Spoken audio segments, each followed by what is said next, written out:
"I'm going to marry the first girl who enters the restaurant," said the millionaire. "But when the door—" "I'm going to marry the first girl who enters the restaurant," said David Whitmore, half-jokingly, as he stared out the window at the gray New York sky. The words rolled off his tongue with the lightness of a dare, but something about them felt heavier the moment they landed. At 42, David had everything: an 8-figure fortune, properties in 3 countries, a tech company that practically printed money. But in truth, David was lonely. Not the kind of lonely that disappears in a crowd or fades with laughter at cocktail parties. It was the deep, soul-aching kind that haunted him at night when the world went quiet. And that morning, as he sat alone in a quiet, old-fashioned diner on the Lower East Side, something in him whispered, "What if I stop waiting for the perfect moment, and just leap?" The waitress, a kind older woman with tired eyes and a smile like home, raised an eyebrow. "You sure about that, sugar?" David smirked. "Why not? Maybe life needs a little more spontaneity." But the door didn't open right away. The diner remained quiet, only a soft hum of conversations and the clinking of cutlery filling the air. Minutes passed. David sipped his coffee, suddenly realizing the absurdity of what he'd said. What if the first person was just a kid? Or someone already married? He was about to laugh it off when the bell above the door jingled softly. Everyone looked up.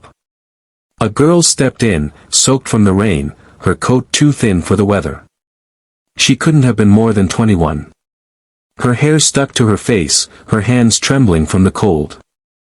She glanced around nervously, her eyes wide and cautious, and walked slowly to the counter. She didn't sit. Instead, she reached into her pocket and pulled out a wrinkled $5 bill. "Just coffee, please," she whispered. David watched her, his heart pulling in a direction it hadn't in years. There was something in her posture, pride held together by threads of desperation. She kept glancing over her shoulder, as if unsure she belonged. David's joking declaration suddenly echoed in his mind like a vow. Marry the first girl. The waitress brought the girl a coffee and slipped a muffin onto her plate when she wasn't looking. The girl noticed, her lip trembling as she pushed it back. "I didn't order that." "It's on the house," the waitress replied gently. The girl hesitated before nodding. "Thank you." David stood slowly and approached the counter. "Hi," he said, unsure of what he was doing. I'm David." She turned toward him, startled, but not defensive. There was something in her eyes, sadness wrapped in strength. "I'm Emily," she replied quietly. He smiled. "Listen, this is going to sound strange, but I made a silly promise to myself this morning. I said I'd marry the first girl who walked into this place." Emily blinked. Then she let out the smallest laugh, a real one, unexpected and pure. "That is strange." David laughed, too, rubbing the back of his neck. "Yeah, I know. I didn't expect it to be you. But here we are." For a moment, there was silence. Then Emily looked down at her cup. "I'm not the kind of girl someone like you would want to marry."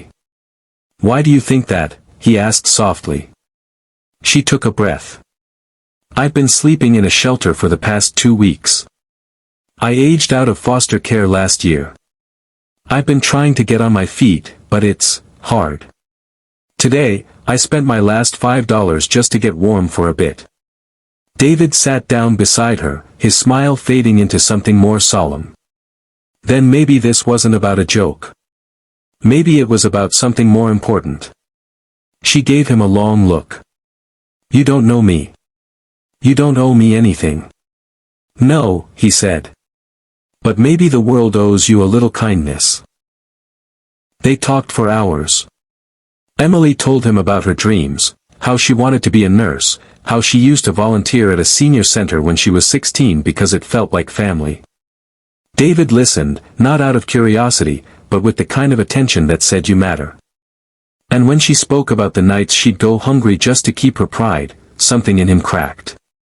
"I'm not here to save you," he said eventually. But I'd like to help if you'll let me. Weeks passed. David paid for her housing and enrolled her in community college. Not because he pitied her, but because he saw in her the strength he'd long forgotten existed in the world. She worked hard, determined to earn every inch of what she was given. And somewhere along the way, they stopped pretending this was a chance meeting. They started believing it was destiny. A year later, in the same little diner where it all began, David knelt beside the booth where she sat with textbooks scattered around her. "Emily," he said, voice trembling, "a year ago I said something foolish. But today, I want to say it again, this time with everything I am. Will you marry me?"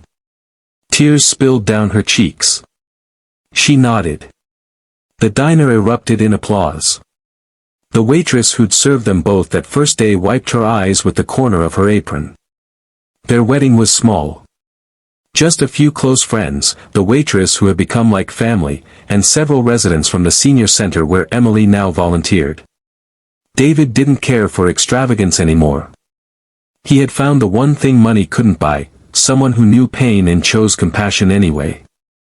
And as they danced under soft light strung in an old garden behind the diner, Emily whispered, "I still can't believe you said you'd marry the first girl who walked through that door." David smiled, pulling her closer. It wasn't about who walked in. It was about being ready to see what I'd been missing. And sometimes, the greatest acts of kindness are born not from what we plan, but from what we choose when our hearts are finally open.